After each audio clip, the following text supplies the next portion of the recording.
Chucky wanna play?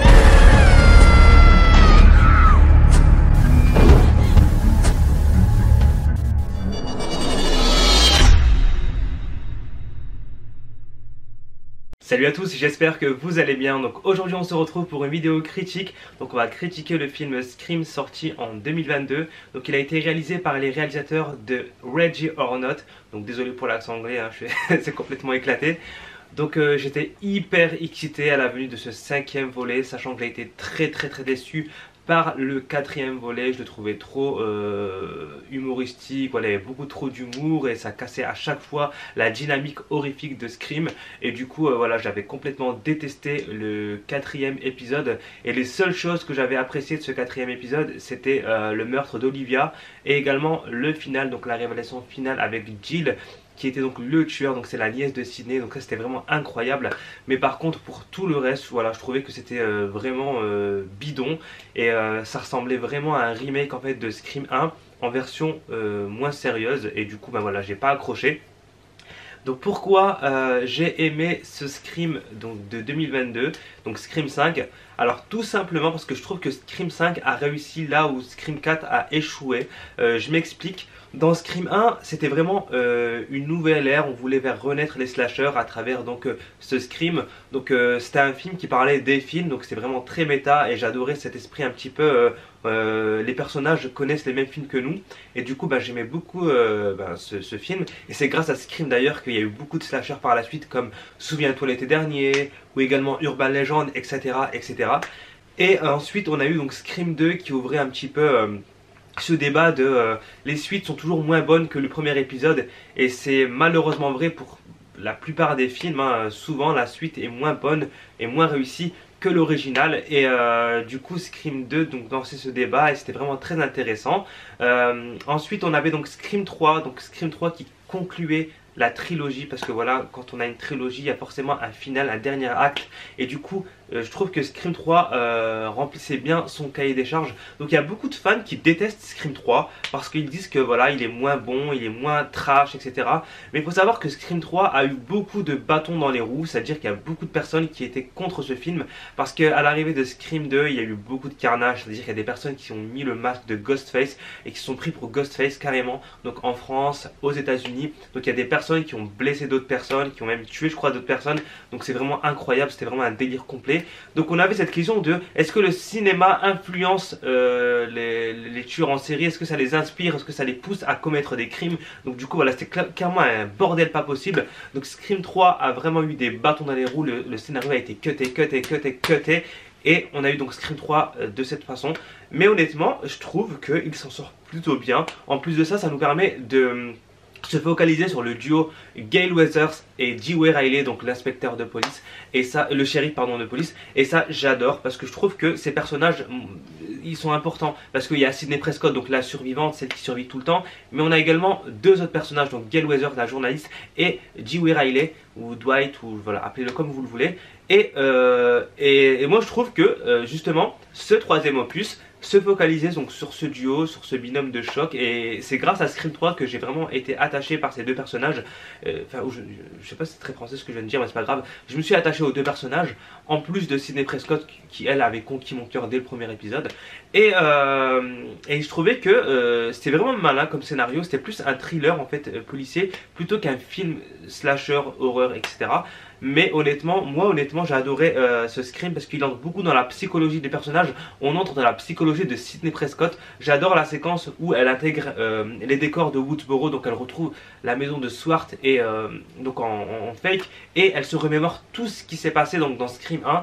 Donc voilà, moi je trouvais que c'était vraiment un très bon film, et le final a été vraiment explosif parce que il faut se le dire, hein, c'est la première fois qu'on a un seul Ghostface et pas deux tueurs en série, et ça c'est très fort, sachant que donc dans le 3 on apprend que c'est le beau-frère de Sidney Prescott le tueur, et que c'est lui qui est à l'origine de tout ce bordel, de tout ce merdier, c'est à dire que c'est lui qui a manipulé Billy Loomis et Stuart, ouais je crois, donc Billy Stuart, voilà, et Stu, voilà, Billy et Stu, voilà, Billy et Stu, était donc manipulé par le Roman, le demi-frère de Sidney Prescott, et ça c'était incroyable et c'était une vengeance familiale. Donc en fait dans Scream 1 on avait donc Billy Stu qui était deux psychopathes qui voulaient massacrer Sidney parce que à cause de la mère de Sidney, Billy se retrouvait orphelin. Dans Scream 2 on avait donc la mère de Billy Loomis qui venait venger son fils. Et Mickey, donc un psychopathe hyper fan de films d'horreur qui voulait se faire son propre film d'horreur.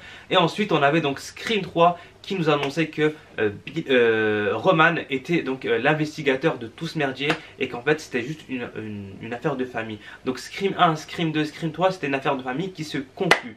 Ensuite, 11 ans après je crois ou 10 ans après, on a Scream 4. Donc là je me suis dit enfin, moi j'étais hyper excité. D'ailleurs pour la petite anecdote, j'avais été invité à Paris pour assister à l'avant-première parce qu'il y avait une grosse avant-première avec les déguisements, les costumes, etc. Malheureusement je n'ai pas pu y assister donc j'étais dégoûté.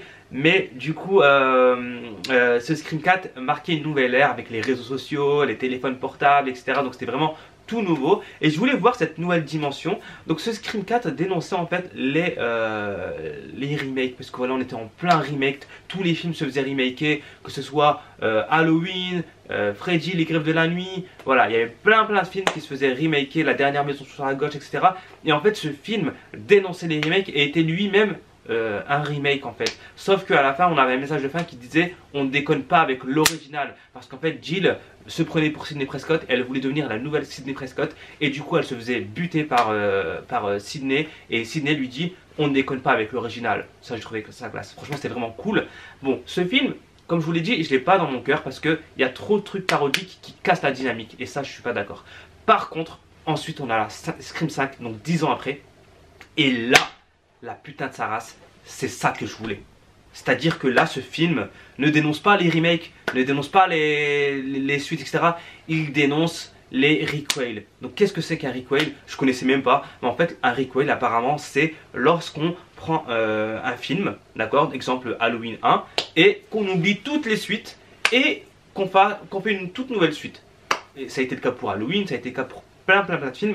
Et du coup on est vraiment dans cette ère. Donc du coup ce film dénonce les requels et en fait lui-même se prend pour un requel. Sauf que c'est pas un requel parce qu'il prend en compte tous les autres Scream. Mais c'est très intelligent. Et d'ailleurs il dénonce donc ce mouvement, cette nouvelle mode à Hollywood, donc de ne plus faire de remake ou de reboot, mais de faire des requels, donc des suites qui zappent toutes les autres suites et qui se croient en fait supérieures au précédent volet. Je sais pas si vous me suivez, mais en tout cas moi je me suis.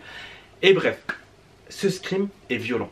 Ce Scream est intelligent parce que non seulement on dirait un reboot en fait de Scream 1, mais avec une toute autre dimension. Exemple, les deux sœurs Carpenter ne ressemblent pas du tout à Sidney Prescott. Voilà, c'est pas du tout Sidney Prescott.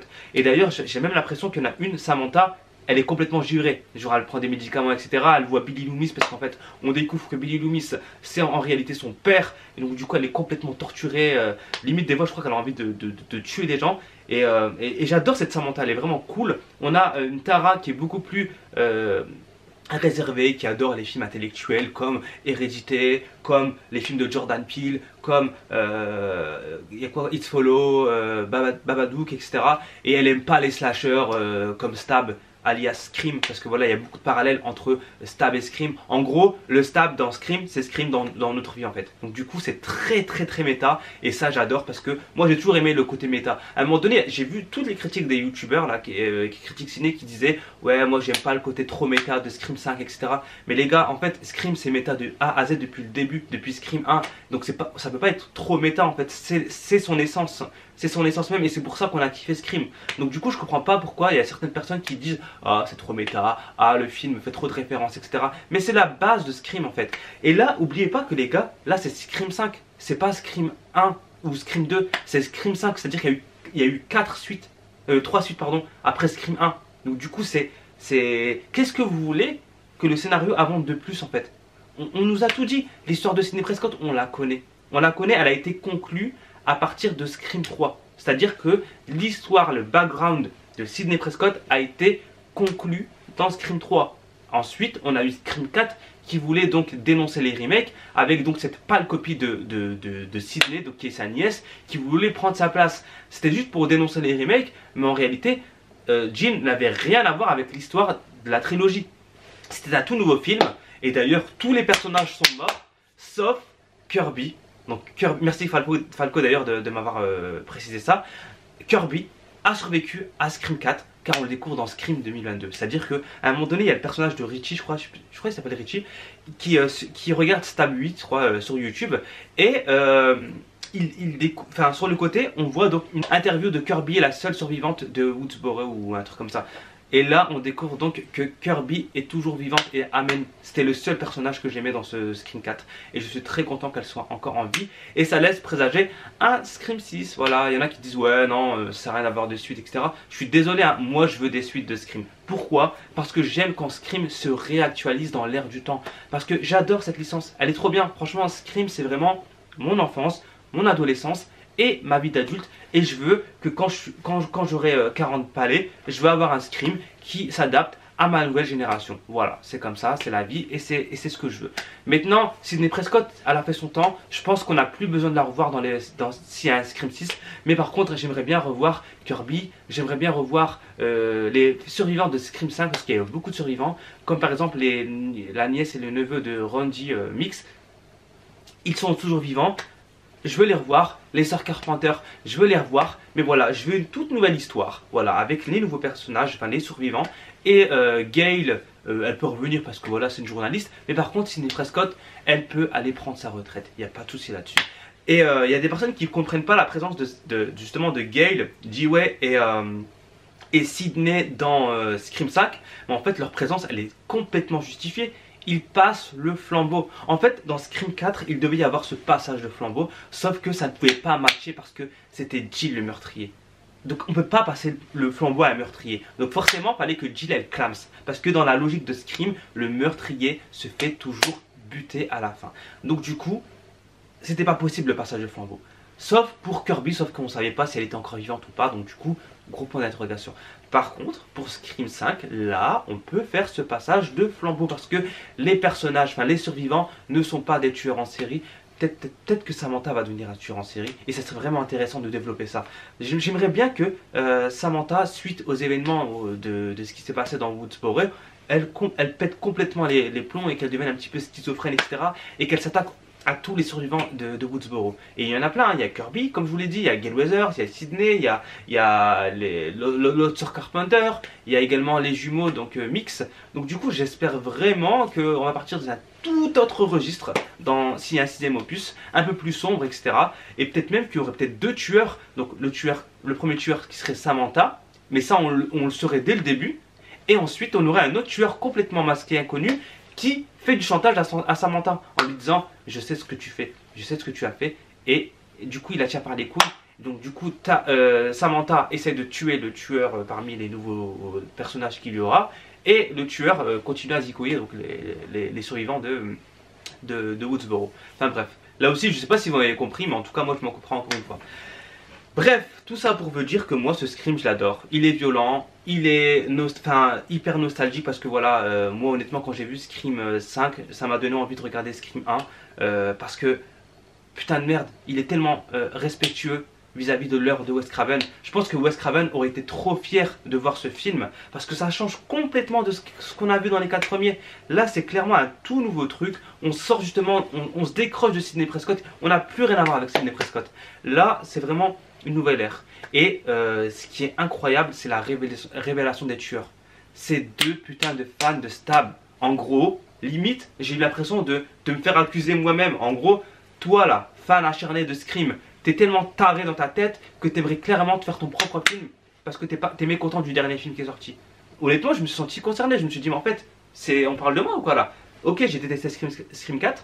Et du coup, je voulais absolument moi refaire le film. C'est vrai, hein, je le voyais autrement Scream 4. Et moi je voulais que Jill survive et que justement dans Scream 5, un autre tueur commet des meurtres et fasse chanter Jill en disant je sais que tu es la tueuse de Scream 4, etc. Mais bon, ça n'a pas été fait parce que Jill est morte. Et du coup, j'avais tellement la haine contre Scream 4 que du coup j'attendais Scream 5 comme le Messie. Et quand j'ai vu justement une toute autre dimension pour Scream 5, j'ai adoré, j'ai adhéré et je valide. Et en plus de ça, il y avait de l'humour dans Scream 5, mais c'était pas lourd, c'était pas grossier, c'était pas bizarre, c'était pas genre Moi, je me remettrai jamais du meurtre du flic dans Scream 4. Et à la fin, avant de crever, il dit j'emmerde Bruce Willis. Mais pourquoi tu dis ça, mec? Pourquoi tu casses la dynamique? Surtout qu'il avait pris un coup de couteau dans la tête. Dans la tête. Donc c'était hyper violent, ça pissait le sang. Et au lieu de le laisser mourir comme ça, non, il fallait qu'il sorte une phrase de merde. J'emmerde Bruce Willis. Mais pourquoi, mec? Pourquoi tu as dit ça? Et la scène d'ouverture, je déteste. On avait une scène d'ouverture incroyable où il y avait là, donc, une des nanas, la Marnie ou Jenny, je sais plus quoi, Randall, qui se faisait massacrer sur le canapé. Ça, ils l'ont supprimé. Et ils nous ont mis une toute autre scène d'ouverture qui était complètement éclatée au sol. C'était un copier-coller de ce qu'on a pu voir dans les autres scrims. Et ça, j'ai détesté. J'ai détesté. Ça, j'aimais pas. J'aimais pas du tout. Et d'ailleurs, je trouve que la scène d'ouverture de Scream 4 est trop chargée. Entre les deux scènes d'ouverture de Stab qui sont ridicules, franchement, ça m'a décroché du film dès le début. Et ensuite, on a donc la vraie scène d'ouverture. Et là, tu te dis, est-ce que c'est vraiment encore Stab ou est-ce que c'est Scream? Et en vrai, la scène, elle est éclatée au sol. Non, j'aime pas. J'aime pas. Franchement, voilà, je pense que vous avez compris que Scream 4, c'est vraiment le pire épisode pour moi. C'est vraiment dommage parce que Wes Craven, je l'adore. Et il avait jusque-là fait une trilogie magnifique. Et je pense qu'il était temps qu'il passe le flambeau. Malheureusement, il est décédé. Paix à son âme.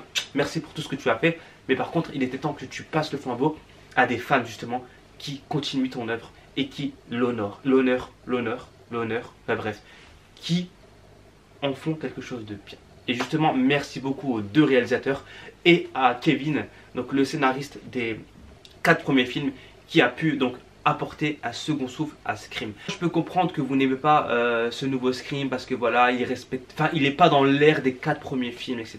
Ça, je peux le comprendre, je le conçois, etc. Mais honnêtement, moi, c'est ce que je voulais et je suis entièrement satisfait. Et j'espère vraiment que dans la version Blu-ray, on aura plein de scènes coupées qui apporteront donc du peps, du plus à ce film. En tout cas, moi, je trouve qu'il est bien dosé.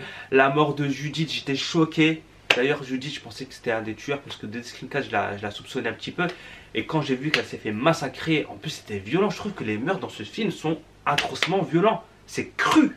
Genre le mec, Ghostface à l'époque, à l'ancienne, il te mettait des coups de couteau, pam, pam, pam, pam, tu meurs, c'est tout. Là, non, c'est pam, il attend de te voir bien souffrir, il retire, pam, il replante. C'est violent, c'est interdit au moins de 16 ans. Je comprends, c'est tellement trash. Et ouais, le final, j'ai kiffé. On a eu un gros clin d'œil à notre société actuelle avec le gel hydroalcoolique. Parce qu'il faut savoir que Sydney se défend avec du gel hydroalcoolique. Ça, c'est incroyable.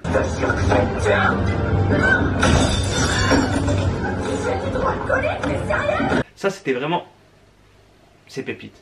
Franchement, ça, j'adore. Ensuite, la nana là qui dit ah, j'ai été radicalisée par les psychopathes, les fans, etc. Dire que c'est la faute des films d'horreur. Non, non, non, c'est à cause des forums que j'ai été radicalisée. Par qui? Par des fans? Ouais, c'est des vrais malades. Pitié, c'est pas ma faute, je suis juste débile, je voulais faire partie d'un groupe, c'est tout. Mais c'est trop. La radicalisation, c'est vraiment ce qui se passe actuellement avec les terroristes, etc. Donc on est vraiment dans l'ère du temps. Et ça, j'adore.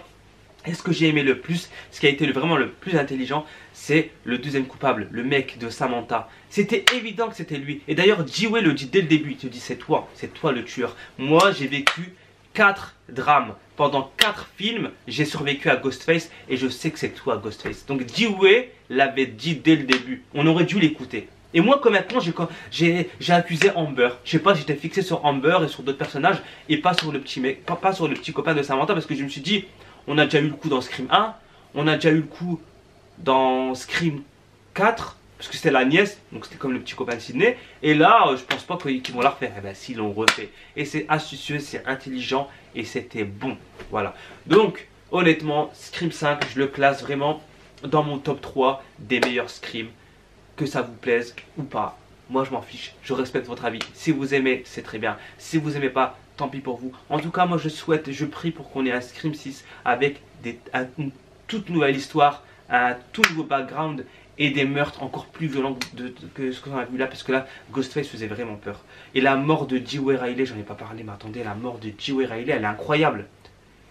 Franchement, il a été honoré. On attendait tous qu'il crève. On savait très bien que Gale Weather ou Dewey allait mourir, même Sydney. On le savait. Fallait s'y attendre. C'est pas possible que 3 personnages survivent dans 5 volets. C'est pas possible, ça n'existe pas. Donc du coup, il a été sacrifié, mais il a eu une mort incroyable. Et ça, c'était vraiment génial. J'ai bien aimé aussi l'évolution de Gale Weathers. Je trouve qu'elle s'est vraiment adoucie. Elle a compris de ses erreurs. Elle a évolué. Elle a mûri. Et ça, j'adore. Franchement, Gale Weathers, respect pour toi. Et Sydney, hyper badass. Elle a plus le time. Elle est là. Elle tire dans toutes les portes. Elle veut plus faire la fille en détresse qui court et qui crie, etc. Elle veut plus. Maintenant, elle veut tuer, aller au point 1. C'est-à-dire, le tueur est là, elle le bute. Elle n'a pas le temps de courir, faire des cascades, etc. Et ça, j'ai adoré. Donc franchement, super. Ensuite, on a également une petite information. Le petit ami ou le copain ou le mari de Sidney Prescott a le même prénom que l'inspecteur de police dans Scream 3. Donc du coup, je pense qu'elle a bien fini avec l'inspecteur de Scream 3, l'inspecteur Kincaid. Vous vous rappelez de lui? Ben, je pense qu'elle est avec lui. Ensuite, on apprend également dans les vidéos que peut-être que le Stu, là, le tueur de Scream 2, dans le binôme de Billy Loomis, de Scream 1, pardon, n'est pas mort. On apprend qu'il n'est peut-être pas mort. Donc du coup, peut-être que dans Scream 6, on apprendra que Stu n'est pas mort et qu'il est toujours vivant. On verra bien. Parce qu'il y a des théories de fans, etc. qui disent ouais, Stu, je suis sûr qu'il n'est pas encore mort, qu'il se cache quelque part, etc. Enfin bref. Donc du coup, il y a plein de rumeurs vis-à-vis de lui. Donc on verra bien. En tout cas, j'espère que cette vidéo vous a plu, cette vidéo critique vous a plu sur Scream 2022.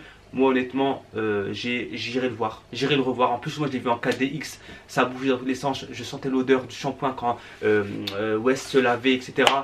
J'ai reçu plein de giclées de sang, des coups de couteau derrière mon siège, etc. Bref, c'était incroyable, c'était immersif. Donc si vous pouvez le voir en 4DX, allez le voir en 4DX. Là maintenant je vais essayer de tester le IMAX ou le normal, enfin je verrai. En tout cas c'est sûr et certain que je vais revoir ce film parce que j'ai adoré et j'ai hâte de l'avoir dans ma Blu-ray Tech.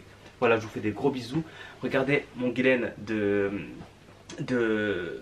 Chucky qui est vraiment stylé, je l'ai reçu récemment. Je ferai peut-être une vidéo prochainement sur ce personnage que j'adore. Ah attendez, je suis flou, voilà. Et voilà, donc je vous fais des gros bisous, n'hésitez pas à liker cette vidéo. Désolé, je suis un petit peu excité, etc. parce qu'en fait j'ai pas le time, là je vais aller à un brunch. Donc du coup j'ai pas le time de faire cette critique en vrai. Mais là je suis en retard, donc du coup je vais courir. Je vous fais des gros bisous, like cette vidéo, partagez-la, je vous aime. Fan de Scream, je vous aime. Et même si on n'est pas d'accord, je vous aime beaucoup. Et fan de cinéma, regardez des films d'horreur s'il vous plaît. Donnez de la force à Scream pour qu'on ait d'autres volets. Je vous aime, salut.